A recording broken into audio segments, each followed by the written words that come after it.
अस्सलाम वालेकुम नाजरीन, कैसे हैं आप? नवाज शरीफ स्टैब्लिशमेंट से नाराज़ हैं। दूसरे नंबर पे लेवल प्लेइंग फील्ड मांगने वाली तहरीक इंसाफ के अब तक कौमी और सूबाई असम्बलियों से कितने कागजात नामजदगी मंजूर हो चुके हैं, और मौलाना फजलुर रहमान का दौरा अफ़गानिस्तान ये बहुत अहमियत का हामिल है। पहले नंबर पे नवाज शरीफ इस्टेब्लिशमेंट से नाराज़ हैं। बहुत सारी चीज़ें जो हैं नवाज शरीफ की ख्वाहिशात और तवक्कुआत के बरक्स हो रही हैं। नवाज शरीफ को लग रहा है कि अभी भी इमरान ख़ान की किसी तरीके से सहूलतकारी हो रही है। जैसे एक एग्ज़ाम्पल है कि खेत के पास पानी चल के नहीं जा रहा, जब बल्कि खेत को पानी के पास लाया जा रहा है। इस वक्त इमरान ख़ान के साथ यही हो रहा है। आर्टिकल का भी बड़े तहफ़्फ़ुज़ात हैं नवाज शरीफ को, कोई जेल में बैठा बंदा उसका बरतानिया के एक नशरियाती इदारे में आर्टिकल कैसे पब्लिश हो सकता है। यही वजह कि नवाज शरीफ अभी तक अपने पार्टी के लोगों को टिकटें नहीं जारी कर रहे, पार्टी का मंशूर जारी नहीं कर रहे, नवाज शरीफ इंतखाबी मुहिम नहीं अपनी शुरू कर रहे, जबकि तमाम पॉलिटिकल पार्टी ये कर चुकी हैं। बिलावल भुट्टो के 30 जलसे शेड्यूल हैं, लाहौर में रोज़ाना वो जलसे कर रहे हैं। आज वो सुप्रीम कोर्ट में पेश हो रहे हैं, उनके नाना की हेयरिंग है जुल्फ़िकार भुट्टो मर्डर केस की। और नवाज शरीफ आईपीपी से भी इस्टेब्लिशमेंट के कहने पे सीट एडजस्टमेंट नहीं कर रहे। मरीम नवाज भी मुसलसल खामोश हैं, उनकी तरफ से भी कोई किसी किस्म की कोई एक्टिविटी नहीं हो रही, पॉलिटिकल एक्टिविटी।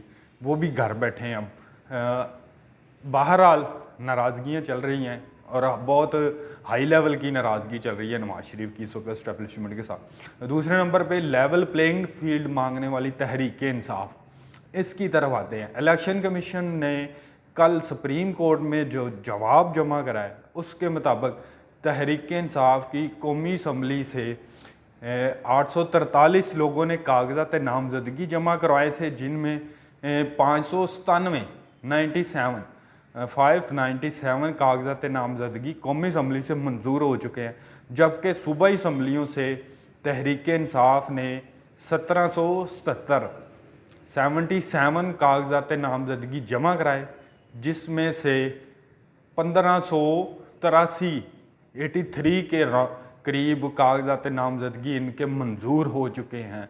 और इलेक्शन कमीशन ने कहा है कि 78% से ज़्यादा कागजात नामजदगी इनके मंजूर हो चुके हैं। अब अहम बात यह है कि 9 मई के वाक़यात में मुलव्वस जो लोग हैं उनके भी कागजात नामजदगी मंजूर हो रहे हैं, जिनमें मसरत जमशेद चीमा हमाद अज़हर के पीपी से हैं, मियाँ असलम के भी पीपी से हैं, और भी बहुत सारे पीटीआई के लोग हैं जो 9 मई के वाक़यात में बाकायदा मुलव्वस रहे थे, उनके कागजात नामजदगी मंजूर हो रहे हैं।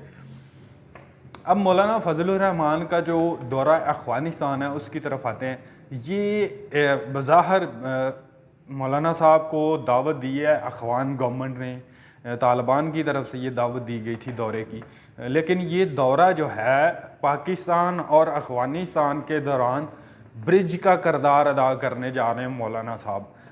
आपको पता है कि पाकिस्तान ने जो अफ़गान महाजरीन को ज़बरदस्ती पाकिस्तान से निकाला था, पाकिस्तान का मौक़िफ़ था कि पाकिस्तान में जो स्मगलिंग, दहशतगर्दी, जराइम और बहुत सारे मसाइल जो हैं वो अफ़गान महाजरीन की वजह से हो रहे हैं। तो पाकिस्तान और अफ़गानिस्तान के दरमियान बड़ी तनाव की सूरत हाल थी, मामला बड़े ख़राब थे। अब मौलाना फजलुर रहमान इसमें एक ब्रिज का किरदार अदा करने जा रहे हैं। ये दौरा जो है मौलाना का, ये आने वाले दिनों में इसके पाकिस्तान और अफ़गानिस्तान के दरमियान एक अच्छे रिलेशन की शुरुआत है, ये बुनियाद रखी जा रही है। बुनियादी तौर पे पाकिस्तान अफ़गानिस्तान को कभी तनहा नहीं छोड़ सकता, ये पाकिस्तान की मजबूरी है, क्योंकि हमसाया है, बड़ा अहम मुल्क है अफ़गानिस्तान, उसको नज़रअंदाज नहीं किया जा सकता। जहाँ तक बात है मौलाना फजलुर रहमान ने तो कल वाज़ह कहा कि इलेक्शन कुछ अरसे तक मुलतवी हो जाए तो कोई बड़ी बात नहीं है, क्योंकि मौलाना साहब को लग रहा है कि इनको खैबर पख्तूनख्वा में स्पेशली टारगेट किया जा रहा है। ये जलसे नहीं कर पा रहे, रैलियाँ नहीं, कॉर्नर मीटिंग नहीं कर पा रहे, पॉलिटिकल एक्टिविटी खुल के नहीं जेयूआई कर पा रही, इनके लोगों पर मुसलसल हमले होते हैं। मस्तोंग में भी आपको पता है इनकी जमात पर एक बड़ा हमला हुआ था। फिर जनाब मौलाना साहब पर ख़ुद भी हमला हुआ है।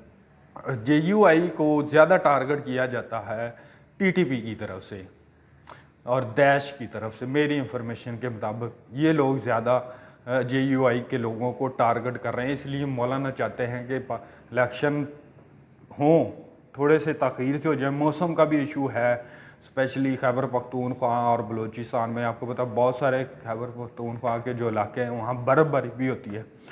तो अगर इलेक्शन फरवरी में नहीं होते तो आपको पता अप्रैल में रमज़ान शुरू हो रहा है 11 अप्रैल से, फिर 12 मार्च तक ईद 13 तक रहनी है, ईद उल फितर है। तो फिर मार्च के एंड में इलेक्शन हो सकते हैं या फिर उससे आगे जा सकते हैं।